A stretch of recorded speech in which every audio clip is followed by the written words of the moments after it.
question? Yeah. So am I writing the model and gradient? Just a bit confused. This is all organized. That is for the peer evaluation. That is for you to give me when you speak. Oh. That's got nothing to do with that. And he's got the outline for the rebuttal. All right.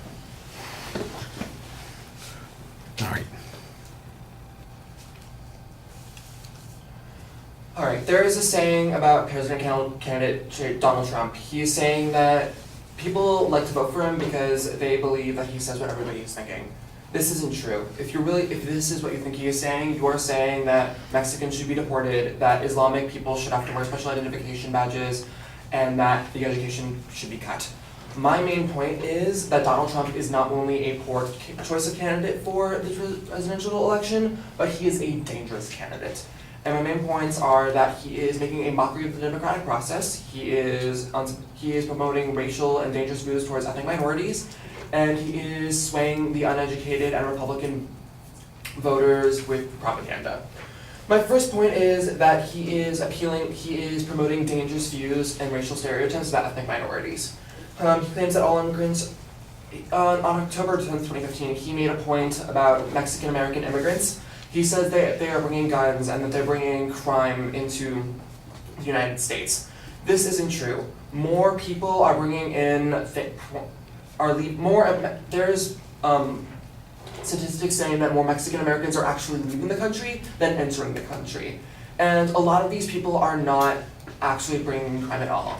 These people are just looking for jobs, they're looking for places to home, and I actually believe, and this is especially also has to do with the Syrian refugees, and we should be trying to bring these, he should not be saying that when there's actually a view about Syria. He also proposed that Islamic people should have to wear a special identification similar to the Jews in Nazi Germany. This is a slippery slope to be, what happened during, this also happened during the Holocaust. And what happened during the Holocaust is the people who had to wear the special identification badges were the Jews, and it was a slippery slope for having to work in the concentration camps and having to go into the gas chambers. As a Jewish American, I believe that I don't want to see my Islamic neighbors have to go through the same thing that I had to go through. He also throws people out of he also has a problem, he also throws people out of rallies, and these people are ethnic minorities, and they aren't, and when they're shown being thrown out of these rallies, they're not shown being done anything wrong. And actually, it's gotten to the point where most of the people on my Facebook page are being, actually there was somebody on my Facebook who said that it was his goal to be thrown out of a rally because it's so ridiculous that people are being thrown out of these rallies. My second claim is that he is using using propaganda to sway the uneducated voters. On January 31st, 2016 in Pensacola, Florida, there was a video of these girls who were doing a dance in these these badges and these dresses to the tune of Over There. And the only other country to do this was North Korea, and this is problematic because he's using the tactics of a totalitarian dictatorship to sway uneducated voters. He also, and during the Brussels attacks, he also promoted the idea that we should be torturing the terrorists. This is not true because we should not be trying to promote ISIS, because in reality, this is what is causing ISIS to retaliate against the United States. My third claim is that he is making a mockery of the democratic process. He was criticized by Anderson Cooper for acting like a 5-year-old. One of his points was that during the question about how he was going to make America great, he was basically refuted that question with a question, and Anderson Cooper did not agree with that. He maintains uncivil discourse with fellow competitors. Republican voters have actually noticed and called him out because his tactics aren't really tactics, they're basically bullying. It got to the point where fellow competitor Ted Cruz called him out, and he said that because of this bullying tactic, because of these tactics, he would rather vote for the Democratic nominee than vote for Trump. In conclusion, if you still think that he's going to vote for, you think he's still going to support you, he's going to leave you behind. He is not in this for the government. He is in this to keep relevant and for the money and for the power. He is a dangerous candidate because he claimed that all immigrants are he is racist against African American, racist against ethnic minorities. He is using propaganda to sway uneducated voters, and he's making a mockery of the democratic process. Thank you.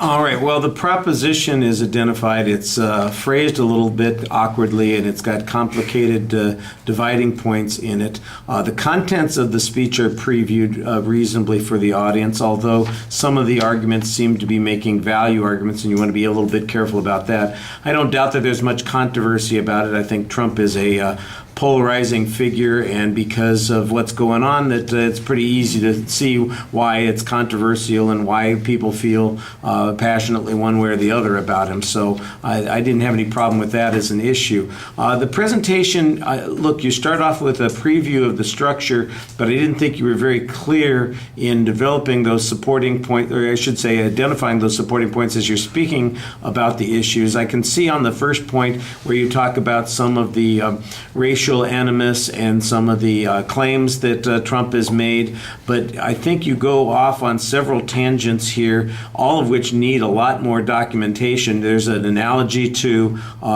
the identification of Muslims and the Jews in Nazi Germany that needs to be elaborated on, why that analogy, and by the way, I don't even know exactly what it is that Trump has said that makes this equivocation something that you want to talk about, other than that people who are immigrating should be identified in some way. I don't know that they're being required to wear, or that he wants them to wear a badge of Islam or something like that. I think that that's the argument that you're making, and I need to see the proof on that. What's his quote? What's his proposal? What is the thing that he is in his platform that identifies that? That's the factual data that you need to have, and then you're making the comparative inference. Then we need a little bit more of that historical data to go with that.